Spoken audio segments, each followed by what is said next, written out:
ఏ పేదోడికి ఇమ్మన్నా కూడా ఇచ్చాడు. అంత గొప్పోడండి శ్రీహరి. ప్రొడ్యూసర్లు కూడా పాపం దెబ్బతిన్న ప్రొడ్యూసర్లకు సినిమాలు చేసి కవర్ చేసి పెట్టాడు చాలా.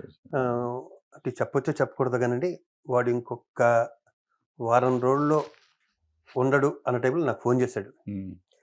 ఎరా శివ బాబా ఎక్కడున్నారా అని. ఇంట్లో ఉన్నారు. ఇటు మా ఇద్దరు దగ్గర దగ్గర అండి. నేను కొంచెం కొండ దాటితే వాడి అర్జెంటుగా రావా అన్నాడు. ఇలాగే కూర్చున్నాడండి. ఇలాగే మా ఫ్రెండ్ చిన్న శ్రీశైలం లేదు, పక్కన రాజారవీంద్ర 2 డేట్లు చూస్తున్నాడు. సత్యన్ ఎవరు ఉంటారు కదా, తను అన్నాడు. వెళ్ళాను బాబా రారా అన్నాడు. ఇలా ఒళ్ళో కూర్చోబెట్టుకున్నాడు. ఇలా కేక్ పట్టుకున్నాడు. ఏంట్రా అన్నాను. నేను చూడాలందరా నిన్ను శివ అన్నాడు.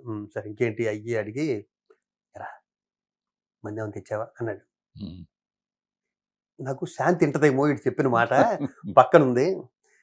మెడపెట్టి బయటికి గెంటేస్తాడు ఏంటంటే మా చెల్లులో అన్నాను.